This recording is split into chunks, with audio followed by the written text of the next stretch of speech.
Hey, good. What day is it?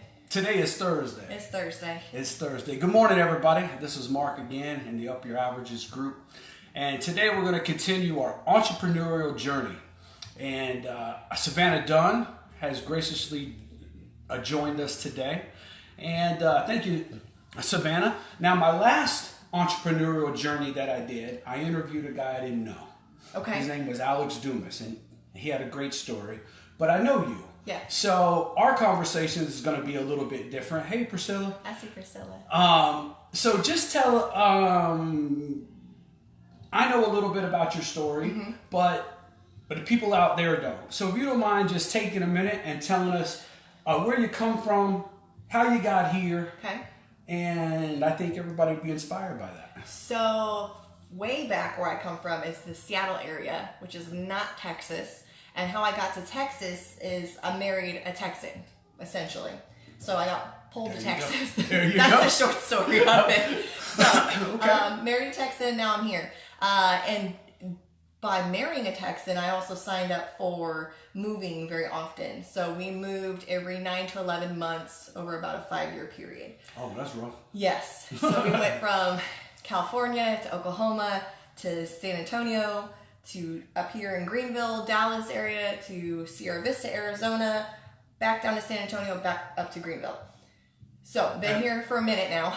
And what was you doing during all that time? Was you working just regular jobs? So, I had first started off as a stay-at-home mom. Okay. So, I had quit my job as a certified paralegal. So, that was the first time I ever learned about entrepreneurship. I went from being in the restaurant industry as a teenager. Okay. I went to community college and then joined the Air Force. Okay. So there's nothing we about... appreciate your service. Thank you. There's nothing about entrepreneurship in the military. Right. You get told what to do, when to do it, how to do it, the whole way. Did not work very well for me. And so I got out and went to go work for a paralegal or for an attorney. Okay. They hired me as a receptionist, and I really learned the standards in the civilian world were very low. All I had to do was show up on time and answer a phone with a smile. So I progressed quickly through that, and I watched someone build a company from the ground up. Okay. Noble McIntyre is my old boss from McIntyre Law, and it was amazing to watch what he did, but I didn't really understand what it was because I come from a blue-collar family. And you started with him when he was just starting his well, practice? actually, he split practices from a group to his Okay. own. Okay. So I watched, we called it a divorce. Okay. He divorced from 2 other partners, Right. and then started his own with his own name. And you was with him while he built that into a Yes, successful I helped build practice. his systems, his structure, helped him hire, the whole 9 yards. So Okay. that was fun, but That's a big experience. I was 22. I really didn't know what was happening. Okay. I was just in for the fun. So my husband got a job in the civilian world, and we always wanted kids. And he said, look, you don't have to work anymore. You can stay home like you want to. Let's have kids. Right. So we had our 2 babies, and during that time is when we moved. So I got pregnant with 1 kid in Oklahoma. I had her in San Antonio. I got pregnant with my son in Dallas. We had him in Arizona. Oh, my. So this whole time I was moving with kids. My first point of entry was always a realtor Okay. because we needed a place to live. And I also realized photos were awful of the houses we were looking at. So I was getting into photography like most women who are mothers of ex-military people seem to do. Right. Jumped into that You saturated want to market. take pictures of places, kids. Just made document sense. everything. The Okay. 3-foot rule that Chaz talks about. That was my Gotcha. 3-foot rule. So that was fun. Got into that, sort of turning into a business, but it wasn't a business, it was a job. Okay. But it was fun for me, and it was a good tax write-off. It's a really great tax write-off. Right. Got into Master Networks in Rockwall and started to meet other entrepreneurs. Got to meet the leadership and the personal growth and development. In one of my, the panel I did at Connect last year, I made the comment that I thought the self-help section of the library was for crazy people. Right. That's what crazy people read. Crazy people read self-help. I had no idea what that stuff was. So I started learning and growing and getting more information. And then that's where I realized I had a job. I didn't have a business. If I wasn't there to work, it didn't exist. Right. So that was a big eye-opening experience for me. And that's a great distinction. A job doesn't exist or take place or progress does not happen if you're not there to do it. Yes. A business you can build and you can step away from it and it will continue to run, it will continue to operate and continue to make you money. Or or make you money rather. Right. So I believe a lot of entrepreneurs get hung up on that. Yes. They think they're building a business, but they're not really building a business at all. They're building handcuffs. That's what they're building. They're building handcuffs, and they're creating job security, but they're not building a business. Yes. I'm glad you brought that up. Yes. Go ahead. So that's when I sat down with Susan Hubeck and had lunch, because I realized I needed... Amazing woman. Amazing. She's amazing. And I realized I needed to build a business, and I wanted to talk to her more about that. And our conversation actually turned into realizing I was not structured to be a business. I needed to get much bigger. I also did the mastery back, in 2016. 5+1? Yeah, there was a mastery class, a 4-day mastery class, and I worked with Corey Bauman a lot then, and we ended up coaching later, and me and him probably spent another 6 months beating our heads on the wall trying to figure out how to grow my photography business into a business. And I wasn't at a place development-wise to take it to that next level. I wanted to have my hands on everything still, and I couldn't leverage it because I was the artist. And so it was really hard for me to create a system and bring others in, and I wasn't willing to turn it into a business. So when I sat down with Susan, we realized I had a really great value proposition for photographing houses. So why was I getting paid $125, $150 to photograph houses, so then a realtor could go take my images and go sell the house? Because we know 90% of homes are sold online first. Right. By someone checking them out online. They don't go get a realtor first, they check them out. So we flipped the coin and said, why don't you sell the houses? You already know how to take the pictures, sell the houses. And it was like, my margins. It's been there the whole time. Yeah, it's been there. Right, you was taking pictures for other realtors. They were using your images to sell their houses. And I was helping them. I was doing business development. I was showing them. And I was excited to help them. I was so excited. I worked so hard. Excited to make $150. I worked so hard. But you know, at the end of the night, I was done. And they had to keep doing, because I thought all realtors were hot messes, because most of them are hot messes. They're crazy. They don't show up on time. They don't follow through. There's so much going at them that they want to do everything they don't leverage. And you just won Rookie of the Year. Yeah, I was one top rookie in my office. Yes, I was top rookie in my office. Well, congratulations on that. Thank you. That was so, fun. Explain to us a little bit now. So, the photography was a job. Yes. And it wasn't ran like a business. Correct. Even though I was telling people it was. Right. A light bulb went off from speaking with somebody with more experience, and now you have a business. Not all the way. Okay. I'm working towards having a business. Because right now, if I don't show up tomorrow, it's not going to work. Right. So in real estate, and that's why I love Keller Williams so much, is they help you grow a team. I don't want a mega team, but I want a team that could be working where I can step out and take on other things. Gotcha. So the steps are people at that point. Do you have aspirations to be a broker? No, at this moment I don't. Okay. I'm coaching with Chaz, doing inner circle coaching with Chaz, and the question when we first sat down was, where do you see yourself in 10 years? And the first thing I thought was, I don't want to be a silver-haired fox running around selling real estate. I just don't see myself doing that in 10 years. Okay. I love connecting through people and doing something with people, and right now that avenue is real estate, but I see that evolving at some point. Like, I'm going to be in my 40s. I'm going to have teenager kids. I don't know what that looks like. I just don't know. I don't want to be running around hustling like I see. I want it working for me. Gotcha. So tell me some key differences. Although you're a realtor, I've been corrected about that word. There's no A in there. It's just realtor. Just real quick, let me break off and tell you. I went and did a big training. Public speaking in front of a bunch of realtors here in January. And I've stood up there at the podium. I got my slides. I'm doing my whole presentation. And the whole time I keep saying realtor. And at the end, when I'm standing at the back and I'm selling my book, a guy comes up, he says, just so you're aware, it's not realtor. It's realtor. It's okay.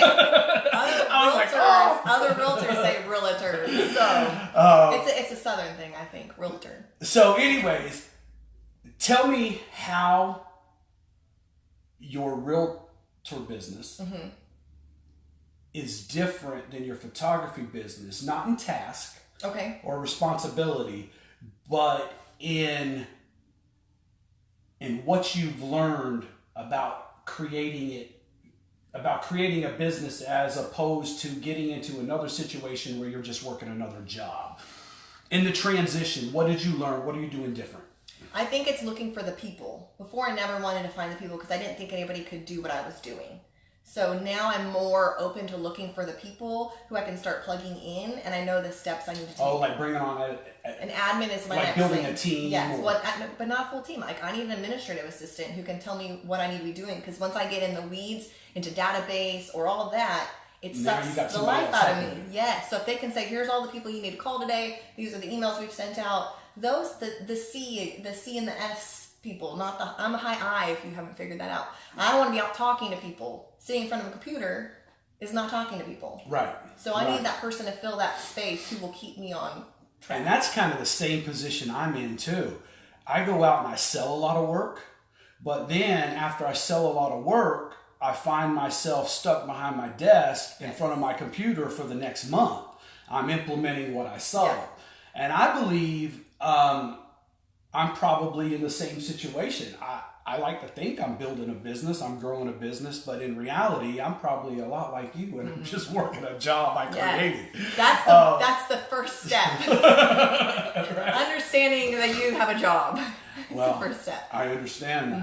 Mm-hmm. So tell us about a challenge that you had. The reason why I asked that is the entrepreneurial journey is full of hills and valleys. Yes. We have lots of problems. We have lots of challenges. Things come up we don't know how to deal with when we're dealing with other people. Sometimes we just want to quit, or sometimes you put a lot into something. Maybe it's a proposal, maybe it's a specific client or something, and you have a lot of time, you have a lot of emotion invested into it, and then you're disappointed, and sometimes you're crushed.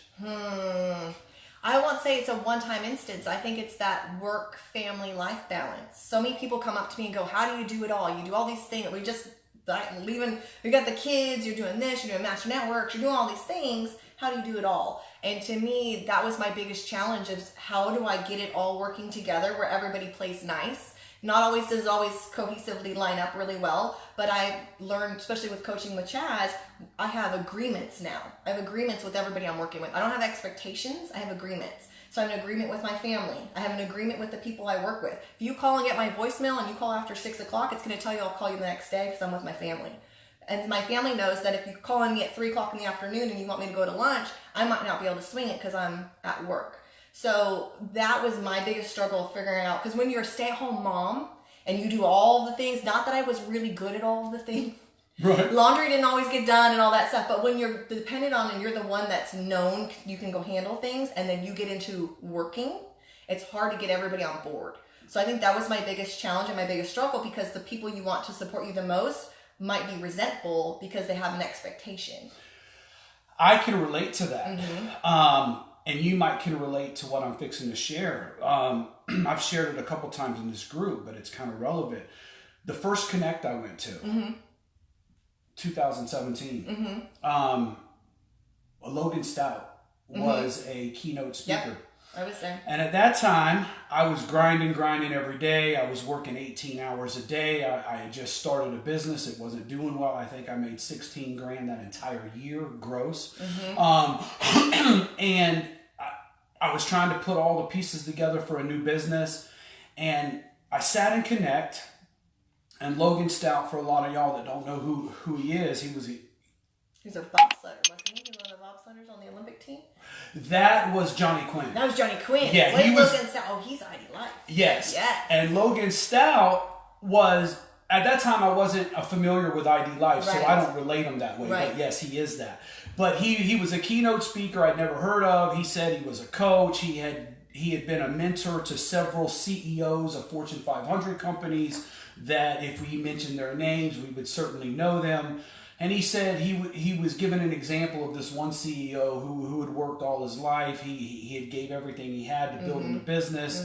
He had achieved a success by any standard, and he had an incurable disease. And he hadn't spent any time with his family, and all the money that he had in the world, it didn't matter. It wouldn't cure him. And he was bringing out, there's no honor and working 18 hours a day to build the business when it comes at the neglect of your family. Yes. When it comes at the neglect of your personal development. When it Your comes health. at the neglect of your health. When it comes at the neglect of your spiritual development. Mm-hmm. That landed like an arrow right here. And I was really amazed by that. And it's 2 years later, 3 years later, and I still chew on that. Look, I'm talking about it today. But you have to constantly remind yourself of it, because you can so easily get caught up in the wave, especially the rush up or the rush down, that you forget that consistent line, which is your health, your family, your spiritual life. Like, all that's always going to be the same tempo, but you have to keep it in line. I like your idea about agreements. So give me an example. Okay, so you have an agreement with your family. I imagine that probably goes something to like sitting at the kitchen table, talking about it or whatever, making an agreement. But what would an agreement be with, say, somebody in Master Networks, me, somebody else, and I look up to you, I think you got a lot of wisdom, and I'm steadily trying to draw from you or somebody else. How do you give me time, or how do you say, hey, this is the line? I have a calendar. I literally say, here's my availability, and I send the calendar, and it has my spots I've designated for time to spend with Master Networks people or members. And I had one guy go, wow, you're really busy and we don't line up. And next time you have an appointment at 9 a.m. available on a Monday, let me know. And in my head, I will never have a Monday 9 a.m. appointment available, because that's a whole nother, there's something else. I'm sending seller reports to my sellers at 9 a.m. on Mondays, because they know they're going to get one by 11 o'clock. Right. So that's a person that I probably won't connect with, and I'm not going to bend my standards to fit someone else's schedule. And that's hard. I agree with that. Now let me ask this as a follow-up. Do you worry you'll lose people? No. Because of that? No, because I have a, not necessarily following, but I have people that I've invested in. I've got people like you. I've got people in our chapter I've invested in and poured into, and those people will rally those people back. They come back later. It's maybe not right now. Gosh, someone just came to our chapter I met 2 years ago, and now he's back, and he happens to be the sister to someone in our chapter right now. Like, it's funny how life turns out. Like, we didn't connect back then, but now we're going to connect now. So to me, it's going to come around at some point. And a lot of times it is timing. Yes. A lot of times it is timing. In another business, I learned a long time ago that no does not mean no. Just not now. At least in business anyway, maybe relationships or something like that, perhaps. But, disclaimer. But in business, It's not now. I have had opportunities that started out as no's. Yep.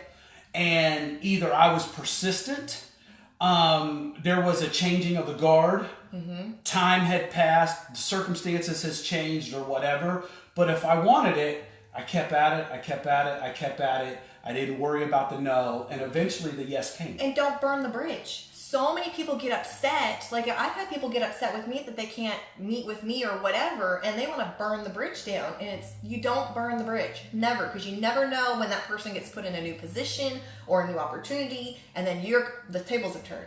Usually, this is what I've learned too. When you burn a bridge, or you throw a bomb and blow it up, or whatever the case is, that's usually done out of anger. Yes. It's usually done out of frustration. And whatever you label it, it's done out of emotion. I had a situation recently. I won't get too into detail, but I had a situation recently where somebody owed me some money. And I felt like they were kind of playing with me. And I started to get real upset about it. And because nobody likes to feel played with or tried or any of that, or disrespected or whatever. And there would have been a time that I would have burnt that bridge, and I'd have called that person and I'd have told them what I thought about them. Sure. And I'd have got all over them about not keeping their word and blah, blah, blah. But I just sat back. I just swallowed it. And I said, I'm going to give this some time. I don't know what's going on the other side. Right. I can make assumptions, but that doesn't mean I'm right, just because I'm assuming what's going on with somebody's day. And it was just a little bit later in the day, that person contacted me, and they came over and they handed me a big stack of money. There you go. And I was like, man, I'm sure glad I did not act beside myself. Didn't say nothing crazy. Nothing crazy. Right? But there's another point in my life or my entrepreneurial journey where I would have done that. Yes. So that's kind of how we grow. And everybody evolves and changes. And I think that's the biggest thing, is being learning based and always trying to understand a different way, a different approach, and just keep rolling with the punches and go. I'm not perfect every day of what I'm doing, and I drop balls along the way, but I just keep going with it. Continual improvement is better than delayed perfection. Yes. Okay, so let me ask you this. I know that you got to go here in just a little bit, but tell the people out there exactly who you are and what kind of referrals you're looking for, what kind of business you're looking for. How can they contact you? So where is this audience based out of mainly? This is our upper average, so they're all over, are they? They're all over, but there's a big there's a big core of the audience in North Texas as well as South Florida, and then I got people from all over the country as well. Some in California, New York. So mainly who I am, I'm a real estate agent. I specialize in residential real estate. I am based out of Collin County, which is a small section of the Dallas area. Dallas is huge. So if you know anybody in the Dallas area that you're sending referrals or they're moving to Dallas, there's so many choices they have. So Collin County is where I'm based out of. I love working with agents all across the country and building up referral networks. So that's kind of what I'm here for, is to get to know more agents and synergy partners of agents, so that when I have someone moving to Florida, I know where to send them right off the bat. So that's kind of my big thing. And then working master networks. I'm growing chapters with master networks all over the DFW area. So I love that part too. And I'm not paid by master networks. I'm not on staff with master networks. I just believe in master networks that much. Oh, me too. Absolutely. Master Networks has done incredible things. Yes. That's how we met. Yep. It's done incredible things for my business. As a matter of fact, I'll tell you here, I'm looking at your watch. I got a few minutes. When I first started Master Networks, it was probably, I spent a lot of time in groups that were developing. Sure. I spent a lot of time doing orientation groups as opposed to actual group meetings. And I was a member for probably 9-10 months before I ever got business. But I kept coming back because every time I would come, I would get something from the training tidbit. Yep. And I remember one time I was sitting in a meeting and a guy asked me if I did email marketing. And I was so embarrassed because I didn't do it at all. Right. I didn't know anything about it. And normally, anytime somebody asks me if I could do something, I say yes, and then I'll learn to do it. Figure it out. Or whatever. Yep. I don't ever say no. But this now one... you say, I got a guy. Right, there you go. But this one particular instance, I just didn't feel like I could say yes. And I told him, no, I don't do that. I don't know how. And he taught me a whole lot about email marketing sitting right there. And I went home and I applied to get on MailChimp or something. I started messing with it, working with it. I started getting better. But the training tidbits, the people I was meeting, and the experiences they were sharing caused me to develop by leaps and bounds in personal development. And I believe you're the average of the 5 people you most closely associate with. That's kind of what this group's all about, up your averages. And for me, Master Network was that. It allowed me just to up my averages on everything I was doing. And later the referrals came. Yep. And most of my business now is Master Network's referrals. I signed up, as a matter of fact, my last 3 clients I've signed up have been out of Master Networks. Other chapters, like she was saying today. But I'm very thankful for Master Networks. What's a way to grow your business? Everybody needs to grow their business. They need to add contacts to their business. What better way to do that by coming in on a platform where everybody kind of already knows each other? Just because you're a member and I'm a member, we already have something in common. So it's much easier for me to talk to you about my business through Master Networks. It just makes sense to me. Who can I send to you as a referral? I know you do residential real estate, but that's kind of like somebody coming in and saying, oh, my perfect client's anyone with skin. So that doesn't make me think of anybody. I love working with sellers. And I love sellers who can't sell. And that reason why I say that is in the Dallas area, our market has been skyrocketing for 7 years in a row. And this is the first year numbers didn't go up double digits in home value. So anybody who's purchased a home in the last 2 to 3 years may be upside down right now, and they're having challenges. And it's really hard for a realtor to come in and sell the house at the price they want. It's a very hard conversation to say you might have to bring cash to the table, because no one's had to do that recently in 7 years. So I like having that hard conversation first, because if you don't have it and then go on the market and then you decrease, and you end up losing more money if you would just come out the gates right at the right thing. So I specialize in pricing competitively and properly, even though it might not be an easy pill to swallow, because I don't know any other real estate other than that. I haven't been in the past 4 or 5 years watching my mistakes get corrected by the market. Right. I don't know any different. I know this is what the market says, and this is where we're going to sell at. So I'm looking for people who are having trouble selling their house because they got to move. They got to get out of here. I know myself. We moved 5 times. We didn't get to choose. It was, hey, guess what? We're moving in 30 days. Put the house on the market. Nobody gets to ooh and ah and and ha. So those are the people I like to work with. Have you got any listings currently? I have one, yes. I have a listing down in Fate, Texas, which is next to Rockwall off I-30. It is a beautiful house. It's a 5-bedroom house and over 4,400 square feet. So any big families, especially multi-generational families, that has 2 bedrooms downstairs with ensuite bathrooms, including the master, and no HOA. So in Texas, we don't like HOAs. Oh, that's a great. Yeah, so no HOA. So you can do whatever. You can put a shop out there. It's on half an acre. So you can paint it pink. You can do whatever you want. You do whatever you want. You have goats, all kinds of stuff. Okay, great. Okay, well, on this show, we, I still haven't thought of one in the meantime. I'm trying to think of what my kids tell me. My kids have funny jokes. They have funny jokes. So anyways, we always end with a joke. Do you have a joke? I do. What's your joke? I'll tell you if it's funny or not. But you have to go first. I have a joke. I'm trying to think of what my kids tell me. You can't come what on are the show. those cute, corny... I'm not a funny person. I'm not. I'm really not. Oh, my husband has all the dad jokes too. Oh, you're going to ask me a question. Most of the time people ask me if I'm done with something, and I say all my life, but it's not true. It's just only been all test 10 years, 12 years. That's my joke. I've been done. I'm done. Savannah done. Done deal, done right. All right. So you don't have a joke. I don't have a joke. All right. Sorry, I failed. I'll tell you one. Tell me a joke. What you got? See, it's hard. 2 come to mind, okay. But we're live. What's your PG one? Okay. So I'll tell you what. This is PG, kind of. Maybe PG-13. It just happens to be one that's on the top of my head. All right. So there's 3 preachers. Oh, this is not PG. There's 3 preachers, and they're on their way to a meeting. Okay. It's the preachers and their wives. And they get into a car wreck. Okay. And they all expire.